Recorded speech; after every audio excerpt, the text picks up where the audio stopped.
Welcome to MARC TV. In recent months, anti-Muslim incidences have raised serious concern for Muslim communities across the nation, where one mosque was set on fire, another mosque was vandalized, and several Canadian Muslims experienced physical and/or verbal abuse. Joining us today is Ihsaan, the Executive Director of the National Council of Canadian Muslims. NCCM is an independent, non-profit organization dedicated to protecting and promoting the human rights and civil liberties of all Canadian Muslims and working hard to promote mutual understanding and challenge Islamophobia. My name is Fatima Sajan. Join me as we ask Ihsaan to shed light on whether the situation is getting better or worse for Canadian Muslims and tell us about the wonderful work NCCM is doing and how we can help. Can you tell the viewers a little bit about what NCCM does? Well, thank you for asking that question, Fatima. The National Council of Canadian Muslims, as you mentioned, is a national non-profit human rights and civil liberties organization dedicated to being a leading voice that promotes Muslim civic engagement and the promotion of human rights. NCCM has been around for over 15 years now. We were founded in July of 2000, and in 2013, we were actually rebranded. Prior to that, we were known as CARE-CAN, the Canadian Council on American Islamic Relations. The organization itself was founded by Dr. Shima Khan and a group of other like-minded activists who looked at the situation in Canada and saw that there was something missing, a professional advocacy voice on behalf of Canadian Muslims that could address issues of human rights and civil liberties affecting our communities and affecting all Canadians. At that point, they chose the name CARE-CAN because the name of CARE was very well known in the US as a Muslim human rights and civil liberties organization. The organization itself has not changed. We still do the same kind of work in the same way. The primary focus of the organization is human rights and civil liberties, and we work on a number of different types of cases. Our organization itself got launched to the national stage when we took on the case of Canadian citizen Meher Arar, a Canadian who some of your viewers may know, and for those who don't, was traveling back from Tunisia after a family vacation, and he was stopped in New York, and unfortunately, based on faulty and flawed information shared with the US authorities by the Canadian law enforcement, he was extradited and sent to Syria, where he was imprisoned for almost a year and tortured, eventually brought back to Canada, repatriated, and there was a national public inquiry held into his case in which the government of Canada formally apologized to him and compensated him for his experience. So this is just one of the cases, of the many cases, high-profile ones that NCCM has worked on. Other cases of Canadians who were detained abroad as well, NCCM has been involved with also, including individuals like Abdullah al-Maliki, Ahmed al-Mati, Moyed Nuruddin, 3 other Canadians who were detained and tortured overseas and who were the subject of the Yakabuchi inquiry. Unfortunately, there are still other Canadian Muslims who are detained and being held overseas, and we're continuing to advocate on behalf of their cases. Cases like that of Bashir Maktal, who's being held in Ethiopia, and Hussein Chalil, who is still being held in China for many years now. And these are some of the cases that catch the public attention because they're in the spotlight. The bulk of our work, however, is what I call day-to-day cases of discrimination and harassment targeting Canadian Muslims, whether it's somebody being verbally abused, told they can't wear hijab at work or can't go for Friday prayer. These types of cases form the bulk of our work, and I call them day-to-day cases because they're equally important to our other cases. If you're discriminated against, it's very important to you. This core focus of our work in human rights and civil liberties is supported by 3 other areas that form the pillars of our work, and that is professional advocacy. So for example, when the government, either at the federal, provincial, or even municipal levels, put forward laws or legislation that could potentially negatively impact on Canadian Muslims and by extension on all Canadians, since what we are fighting for, human rights and civil liberties, are universal, NCCM will prepare and put forward professionally planned and prepared submissions and appear before parliamentary committees, before Senate committees, to put forward a perspective that is balanced, professional, nuanced, and representative of what the mainstream of Canadian Muslim communities feel about the particular issue. In addition to that, the other leg of our work is education and outreach. So that involves several things, including the production of guides, guides to Islamic religious practices for educators, employers, healthcare providers, journalists. We also have other guides that are in production that we hope to produce and publish soon, including a guide for correctional services workers. Perhaps our most requested guide is what's called our Know Your Rights guide, which is also currently being written as our Know Your Rights and Responsibilities guides, because they go hand in hand. The rights of Canadian citizenship are important, but equally our responsibilities are also important as fully engaged citizens.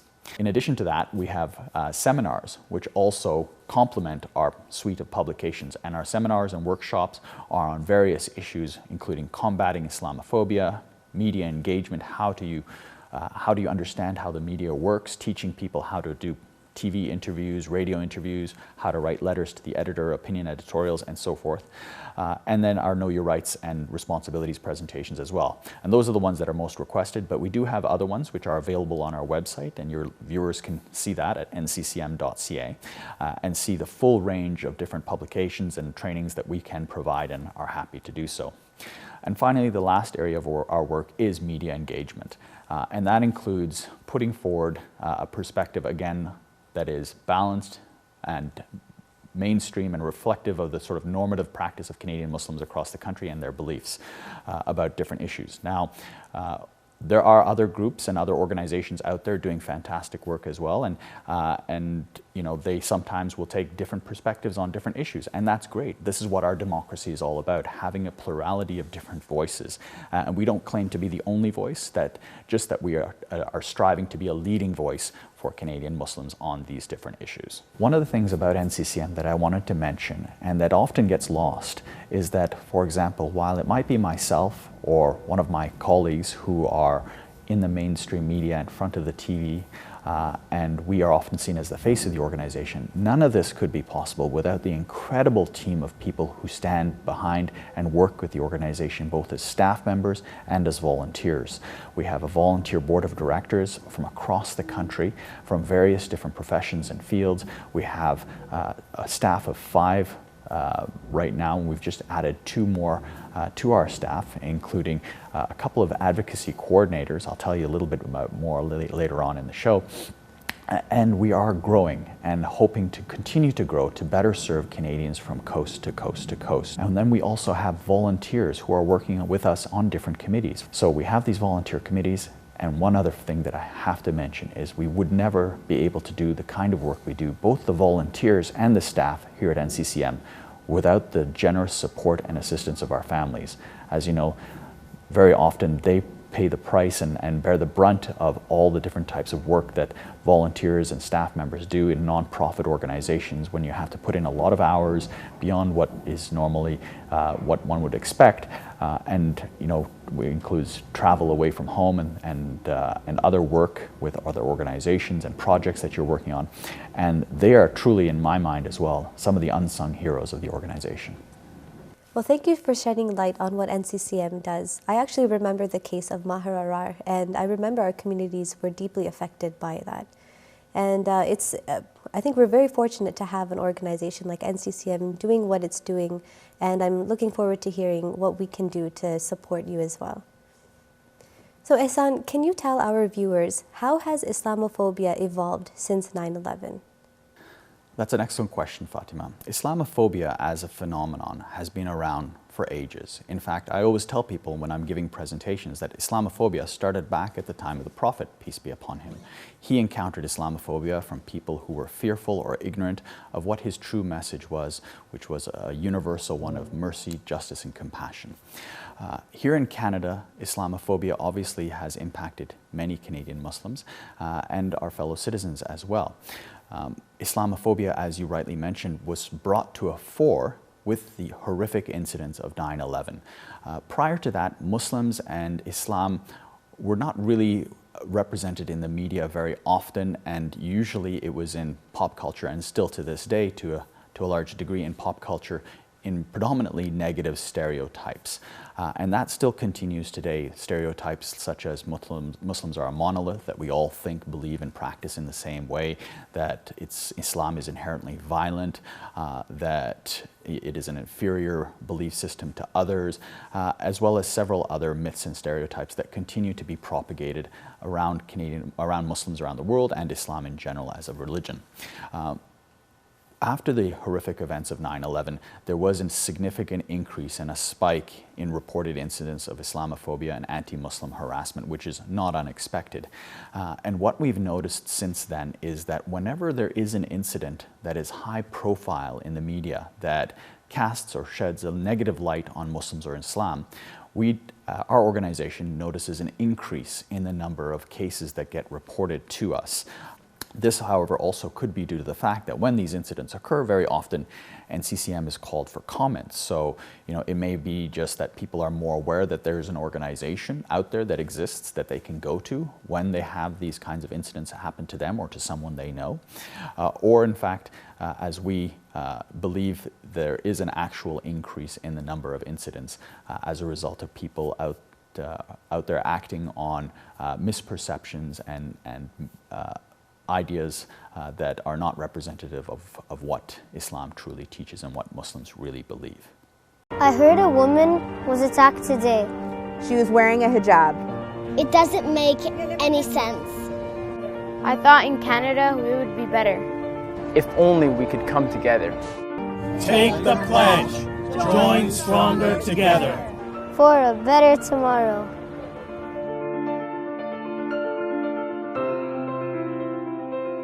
Ihsaan, you are absolutely right. There's so many people who have experienced Islamophobia over the years. It's very encouraging to see that the NCCM has been battling this for many, many years, and we're very fortunate to have you do what you do.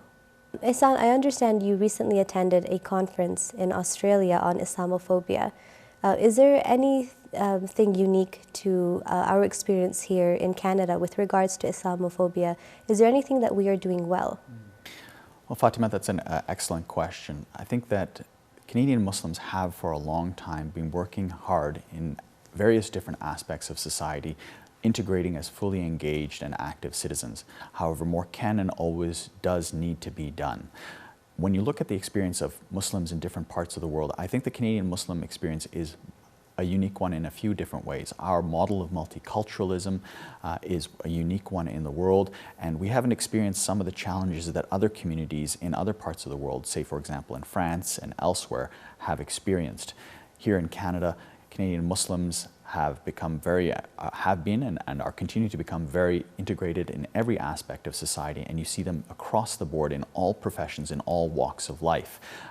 Our system here of bringing people into the country is very different in terms of the supports we provide for new immigrants and language training, which I think goes a long way to helping people become more settled and feel part and parcel of the broader society. I wanted to just touch upon something in your earlier question. We were talking about Islamophobia and some of the challenges that we have experienced. You also mentioned at the beginning of our interview that there had been a mosque that had been burned and through an act of arson.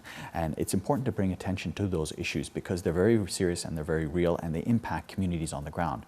Equally, I think at the same time, we need to acknowledge that there's a great deal that is being done by our fellow citizens as well. After that mosque was burned, the local church, St. John's Anglican Church, actually did an online fundraiser. Their target was to raise $80,000 to help repair the damage done by this fire that was set. And in fact, they reached that target within a few hours and I believe raised close to $110,000 before they had to actually put a stop on the fundraising. So there's been also, while there's been negative incidents and acts occurring, there's also been a tremendous outpouring of support because other communities recognize what the Canadian Muslim community is going through. And this is something that, again, when we're talking about Islamophobia as a phenomenon, is something that is not unique. Canada has experienced this before, and other communities have been through what Canadian Muslims are going through now, whether it's the Jewish community, whether it's Irish Catholics, other communities have been through what the Canadian Muslim community is going through now. And I think that's an important lesson that we need to talk about. What can we learn from previous generations of Canadians who have come through from different backgrounds in terms of some of the best practices that they have discovered and developed to make sure that their voices are heard, to make sure that they are seen as what I call an authentic representation of what it means to be a Canadian. Ihsaan, you're absolutely right. I would even add that Islamophobia is not just a Muslim issue, but it's a Canadian issue. Now, I have a question about bigotry. Is Islamophobia different from other forms of bigotry? And does the Muslim community have any allies to combat bigotry? Islamophobia, Fatima, is different in some ways and similar in other ways to different forms of bigotry. On the one hand, it's a type of xenophobia that targets people of a particular faith background. And we know historically other people from other faiths have been targeted as well because of their faith backgrounds and continue to be so today, including members of the Jewish community, the Sikh community, and other faith communities as well, including Christians and others. We've seen it here in Canada, we've seen it abroad, so it's a phenomenon that we've seen around the world. In terms of allies, we have a number of different allies who are working side by side with us, including people from civil society, other social justice organizations, other faith groups. And I'm glad you asked that question because in June of last year, NCCM actually launched a national hate crimes and hate incidents awareness campaign to help bring attention to the prevalence and level of anti-Muslim sentiment that was existing out there, and also to be able to demonstrate that this is something that affects all Canadians. As you said, it's a Canadian issue, not just a Muslim issue or not just a Canadian Muslim issue. So when we launched this campaign in June of last year, at that campaign launch, we actually had members of other faith communities representatives there, including Bernie Farber, who spoke on behalf of the Canadian Jewish community. We had a representative from the World Sikh Organization. We had somebody from the African Canadian Legal Clinic there. And as well, we had a member from EGAL, one of Canada's largest LGBT groups there. Other groups who have historically been targeted by hate and by incidents of xenophobia. So there are a number of people out there who recognize that this is an important issue that affects, while it immediately impacts on Canadian Muslims, it affects all Canadians. And it's very encouraging to see them standing side by side in solidarity with us. We need to be doing our part, but it's good to see that others are recognizing that this is an issue that Canadian Muslims on their own will not be able to address, and that we need to stand together and stand united. As our new Prime Minister Justin Trudeau said, a Canadian is a Canadian is a Canadian. That's an excellent point. I feel there's so much we can do when we collaborate with others and work together. And I love that quote from our new Prime Minister. So tell me, what is the Canadian Muslim community doing well with regards to Islamophobia? Well, Fatima, with regards to Islamophobia and what the Canadian Muslim community is doing well, I think the Canadian Muslim community is working exceptionally hard on a number of different fronts. During the recent federal election, we also saw an increase in Islamophobic rhetoric being used by certain politicians, and we also saw Muslims being used essentially as a political football. We had things, for example, including the introduction of the so-called Barbaric Cultural Practices Act tip line, and other things that were happening at the time, which increased the amount of Islamophobic rhetoric that was being heard in the public discourse. And in response to that, Canadian Muslims were reaching out and were actively working ahead of that as well, realizing that it was important for their voices to be heard during this federal election. There were a number of different initiatives that were going on, including by NCCM. We had our Election Energize campaign running, in which we distributed thousands of brochures across the country, educating and informing Canadian Muslims about a variety of different issues, ranging from national security to immigration and refugee policy, to healthcare. And we put forward this brochure which actually described what were the different positions the parties were taking on these different issues, along with some sample questions that people could ask their local candidates. Our organization, as we mentioned at the top of the show, is a completely and strictly non-partisan one. We do not support any political party or any politician in order so that we can remain independent and a credible voice on behalf of Canadian Muslim communities. So Canadian Muslims have been working on the political front. They're working in the field of social services, they're working in healthcare, they're working in a number of different fields to tackle Islamophobia. And there's regularly held different conferences and meetings to address these types of issues. They're reaching out and building and developing and growing relationships with our other partners, including law enforcement, which are important to be able to have those relationships in place prior to incidents of anti-Muslim harassment or Islamophobia occurring. It's important that we reach out and be involved and engaged with all aspects of society so that we are seen as what we truly are, which is our fully engaged and truly contributing members of our society in every way. And we should do this first and foremost because it's something that our faith tradition teaches us to do. It's just the right thing to do. And that should be our first motivation for why we should be doing this. A side benefit of that is that it builds what I like to call social capital, which means that when an incident of anti-Muslim harassment occurs, when Muslims are seen as fully contributing members who care about issues that go beyond just the borders of our communities, that we care about issues that affect all Canadians, what happens then is that people begin to see us less in a sort of two-dimensional cardboard cutout that we are often represented as in the mainstream media, in what I like to call the 6-second soundbite clip world of the mainstream media, or through popular culture misrepresentations that we continue to see. And they begin to see Canadian Muslims as just regular people who have the same hopes, fears, dreams as everybody else. They worry about their jobs, the economy, their kids' education, saving for retirement. And they begin to realize that we have far more in common than what makes us different. And this actually is something that has been reinforced in study after study that we have seen, whether it's from the Pew Forum, from the Trudeau Foundation, or more recently from the Reasonable Accommodation Report that was done in Quebec during their debates around that issue.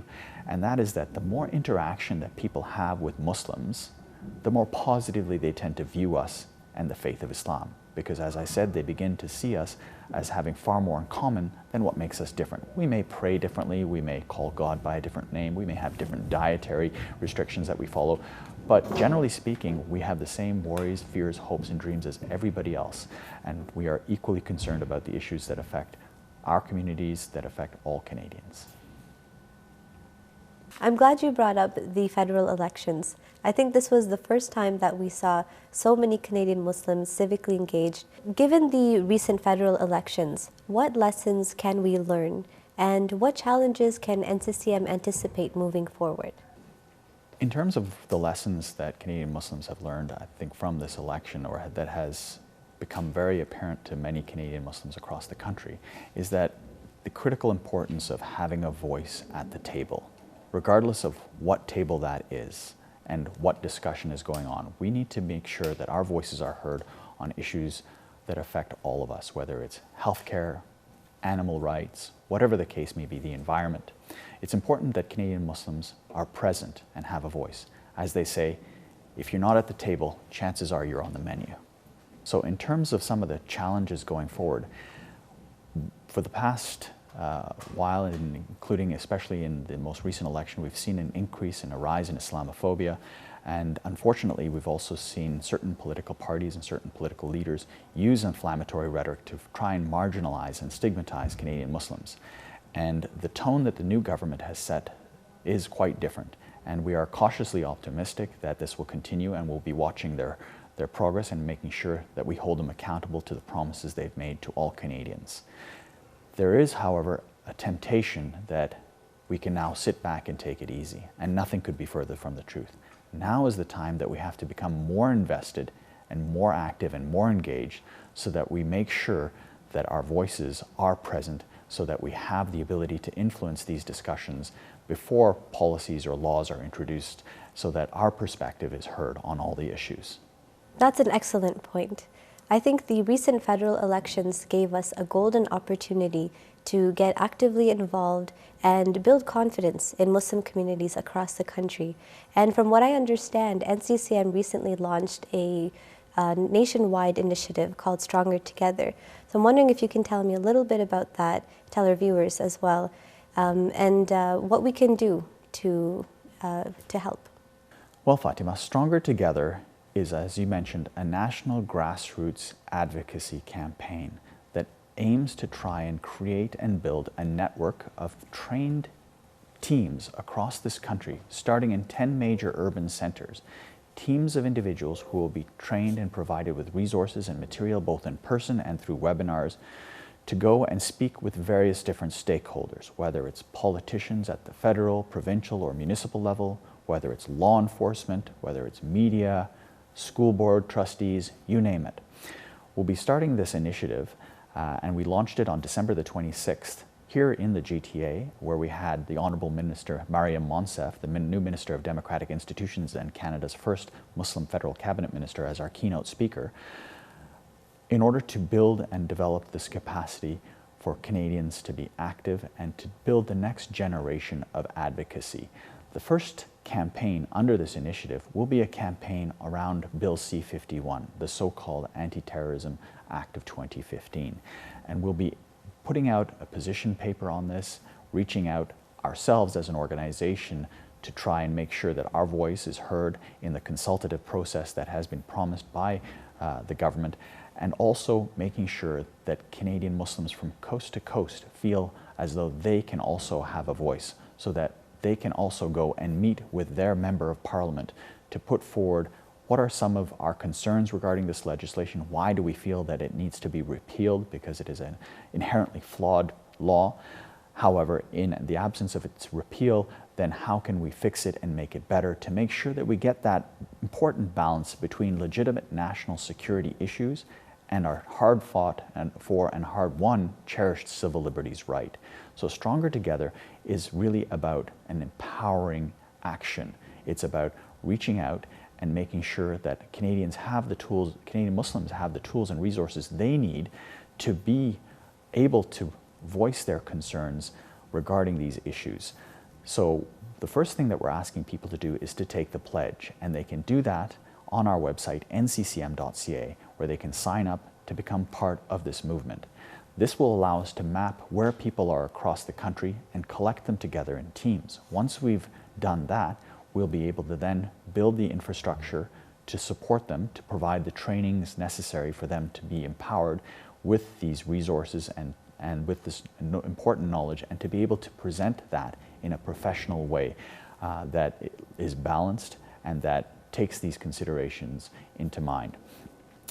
Other campaigns that we'll be launching underneath this rubric of this umbrella of Stronger Together, the Stronger Together initiative, include, for example, building on our hate crimes and hate awareness incidents campaign that we launched in June last year to make sure that that goes out nationally. We've produced posters that can be put up in mosques and community centers across the country, encouraging people to report incidents, flyers to be handed out. We've got an online interactive hate crimes and hate incidents map where people can actually see for themselves what types of incidents are occurring across the country. As I mentioned earlier in the show, we launched this campaign back in June because in June of every year, that's around when Statistics Canada releases its report on hate crimes and hate incidents, police reported ones, not necessarily all the ones that are actually occurring, that occurred 2 years previously. So in 2015 of June, we only got the 2013 data. And we felt that it was important for people to know just what is the prevalence of anti-Muslim sentiment out there in real time, to as much a degree as possible. And so people can go online and see this map and see the different types of incidents that are occurring, whether it's vandalism, physical assault, verbal abuse, and see where they're occurring, what types of incidents have happened, have these been reported to the media, how have these come about, has there been a resolution? So that's another campaign. We'll also be launching a couple of other campaigns underneath this Stronger Together initiative to make sure that Islamophobia is addressed in educational institutions as well, because we have to remember this isn't a phenomenon that doesn't just affect adults, it affects kids. There are kids who are being bullied on the school grounds because of their faith, and that's not right, regardless of whose faith it is. We need to take that up and we need to address that head on. In addition, we'll also be doing a media training for individuals across the country to make sure that Canadian Muslims are able to articulate their concerns and to speak with confidence about the issues that affect our communities and that affect all Canadians. That sounds like a very exciting initiative, something that will resonate with Muslim communities across the nation. And I'm looking forward to our viewers signing the pledge, getting involved, and making this initiative something that they are very close to. Ihsaan, thank you for taking the time to be here with us today. It truly was an honor to have you here and learn about all the wonderful work NCCM is doing. Thank you for watching MARC TV. My name is Fatima Sajan, and I hope you enjoyed the show. For more information, please visit marcresource.org. Wassalam.